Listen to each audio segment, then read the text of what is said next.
warahmatullahi wabarakatuh. Selamat sore kepada teman-teman semuanya. Pada video kali ini kita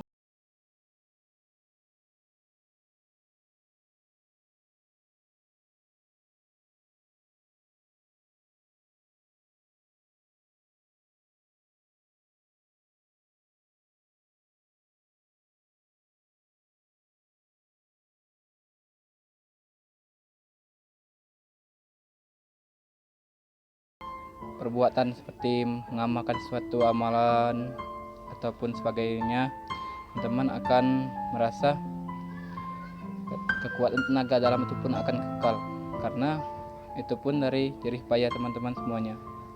Oke, pada video kali ini saya akan menunjukkan bacaan-bacaan cara dan waktu kita cara untuk melakukan perbuatan agar tenaga dalam kita selalu kekal.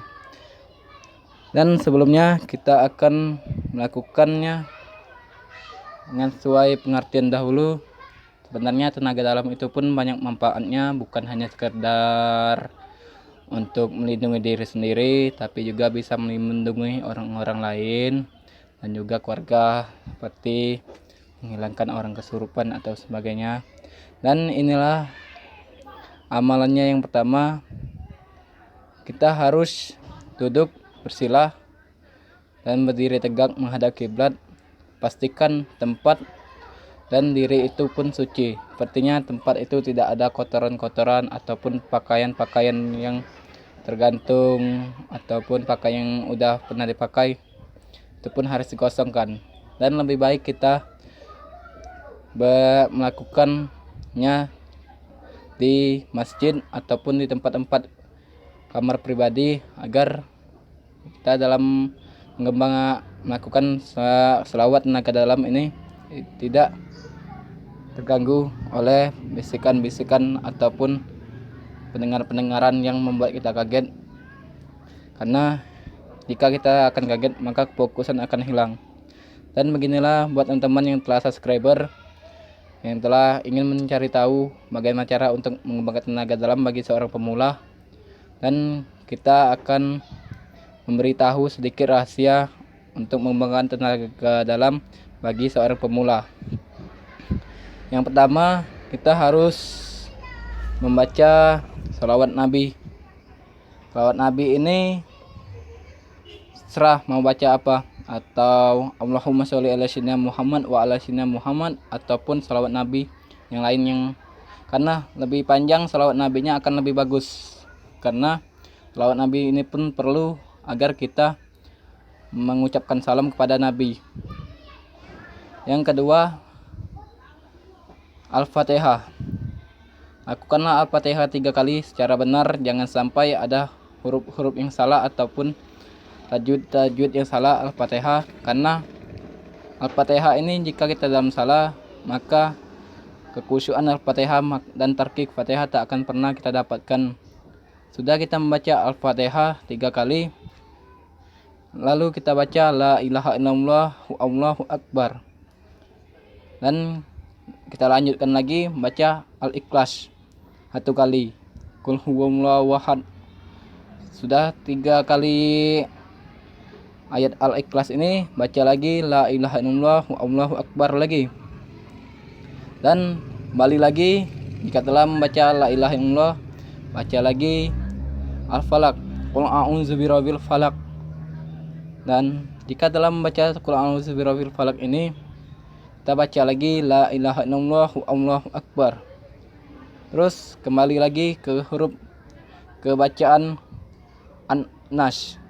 Dan di situ kita baca Qul a'udzu birabbin nas, malikin nas, ilahin nas, sampai selesai. Baca lagi Alif Lam Mim, baca lagi la ilaha illallah Allahu akbar. Kembali, terus diulang lagi. Dan kembali juga ke huruf Alif Lam Mim yang berhuruf Alif Lam Mim, zalikal kitabul la raiba fihim hudal lil muttaqin. Jika telah membaca Alif Lam Mim ini, kembali lagi membaca la ilaha illallah Allahu akbar. Dan jika telah membaca la ilaha illallah Allahu akbar ini, kembali lagi membaca ayat kursi. Lebih bagus jika ayat kursi ini dibaca 7 kali, dan paling sedikit usahakan jika perlu 3 kali. Karena ayat kursi ini adalah sebuah benteng untuk diri sendiri, dan juga ini masuk dari khasiatnya dan begitu banyak dari ayat kursi. Dan jika telah membaca ayat kursi ini 3 kali paling sedikit ataupun 7 kali paling banyak, dan juga bisa lebih, usahakan membaca ayat kursi ini jangan sampai genap, usahakan ganjil ataupun 9, 11, 13 dan seterusnya yang ganjil. Dan jika telah membaca itu, dan baca lillahi anta maksudi waridoka matlubi. Ini artinya, ya Allah, izinkanlah kami dan restuilah amal saya ini, agar ini pun dimasukkan seperti memohon kepada Allah untuk diberkati ilmu-ilmunya. Usahakan juga membaca ilahi anta maksudi waraduka malubi ini paling sedikit 3 kali ataupun 7, 9, dan juga usahakan juga yang ganjil.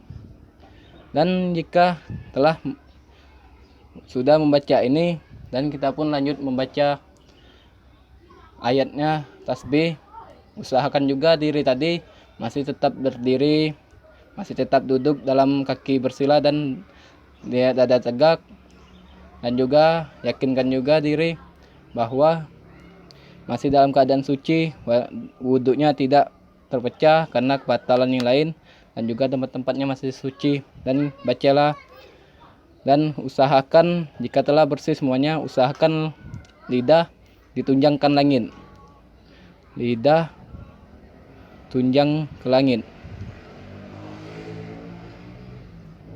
tunjang ke langit, mulut, langit-langit rahang ataupun langit-langit mulut.